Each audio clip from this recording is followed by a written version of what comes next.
Hello, my friend, and welcome to Wisdom Trek. I am Guthrie Chamberlain, your guide to wisdom and creating a living legacy. Thank you for joining us for our 5-day-per-week wisdom and legacy building podcast.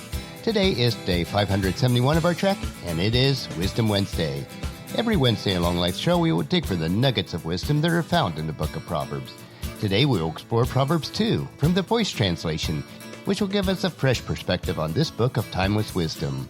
We are broadcasting from our studios at the Big House in Marietta, Ohio. I invested last week in Arizona, working on our construction project there. Interest is strong for purchasing of the townhomes that we're just now completing. It does appear that we will be able to start phase 2 within the next couple of months. The desert was green and in bloom, and it was beautiful in its own way. Spring in Ohio is just starting to show its color, and it is beautiful in its own way. King Solomon wrote in Ecclesiastes chapter 3, verse 11, "Yet God has made everything beautiful for its own time. He has planted eternity in the human heart, but even so, people cannot see the whole scope of God's work from beginning to end." Although we don't know exactly what the future may hold for us, there is a great benefit for having wisdom in our lives. It allows us to anticipate possible outcomes to our decisions and then make wise decisions based on that. So today in chapter 2 of Proverbs, we will explore the benefits of wisdom. The entire chapter 2 is a father's second speech to his son. It is more encouraging and a little less bloody than the last one, but the tone is still urgent. If you seek out wisdom, you will find it, but you've got to look really hard. Verse 4 and 5 will tell us, "If you look for wisdom as for silver and search for it as for hidden treasure, then you will understand the fear of the Lord and find the knowledge of God." So let me ask you this question. How badly do you want wisdom? Do you value it as something rare and precious? If so, you're going to have to work hard for it like a person digging for gold. The good news is that God is pleased to give wisdom and success to the people who seek it. So let's be ready for the most important treasure hunt that exists. But we need to be warned of greed and pride. The best way to succeed is to stay humble and continue to ask God for help.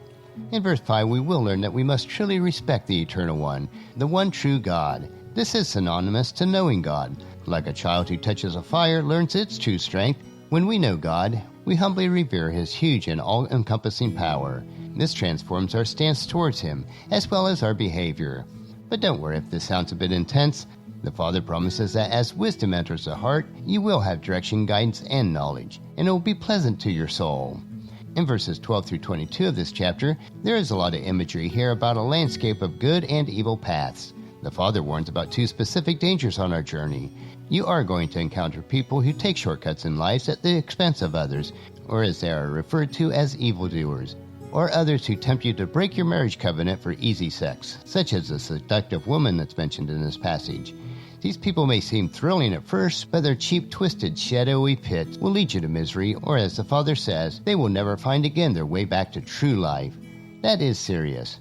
Remember, wisdom will keep you away from the grips of these people and will lead you to a life of stability and joy, or as I like to refer to it as Jesus did, the rich and satisfying life. So let's dive right in today with Proverbs chapter 2. My son, if you accept what I am telling you and store my counsel and directives deep within you, if you listen to Lady Wisdom, attune your ears to her, and engage your mind in understanding what she is telling you, if you cry out to her for insight and beg for understanding, if you sift through the clamor of everything around you to seek her like some precious prize, then you will grasp what it means to truly respect the Eternal, and you will have discovered the knowledge of the one true God. The Eternal is ready to share His wisdom with us, for His words bring true knowledge and insight. He has stored up the essentials of sound wisdom for those who do right. He acts as a shield to those who value integrity. God protects the path of those who pursue justice, watching over the lives of those who keep faith with Him. With this wisdom, you'll be able to choose the right road, seek justice, and decide what is good and fair. Because wisdom will penetrate deep within, and knowledge will become a good friend to your soul. Sound judgment will stand guard over you, and understanding will watch over you as the Lord promised. Wisdom will keep you from following the way of the evildoers, of those who twist words to pervert the truth, of those who reject the right road for a darker, more sinister way of life, of those who enjoy evil and pursue perverse pleasures, of those who journey down a crooked path, constantly figuring out new ways to trick and deceive others. Wisdom will pluck you from the trap of the seductive woman, from the enticing propositions of the adulteress, who choose to leave their husbands of their youth and forget her sacred promises to her God. For her house is the road that leads to death, and her path goes down to the shadowy pit. Those who go to her will never return. They will never again find their way back to true life. As for you, you should walk like those who are good, and keep to the paths of those who love justice. For those who live right will remain in the land, and those with integrity will endure here. But not the wicked. They will be forced out and banned from the promised land, and those who deal in deceit will be plucked up like weeds.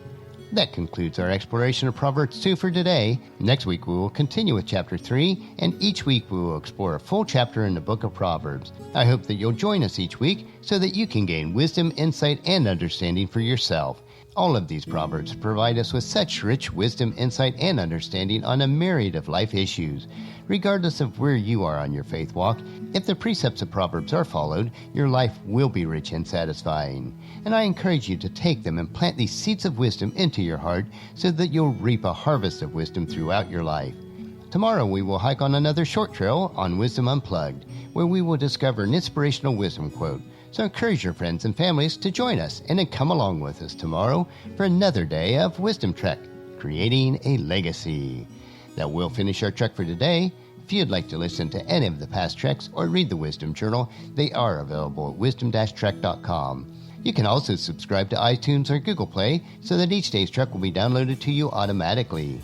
And thank you so much for allowing me to be your guide, your mentor, but most importantly, I am your friend as I serve you through the Wisdom Trek podcast and journal. And as we take this trek of life together, let us always live abundantly, love unconditionally, listen intentionally, learn continuously, lend to others generously, lead with integrity, and then leave a living legacy each day. I am Guthrie Chamberlain, reminding you to keep moving forward, enjoy your journey, and then create a great day every day. See you tomorrow.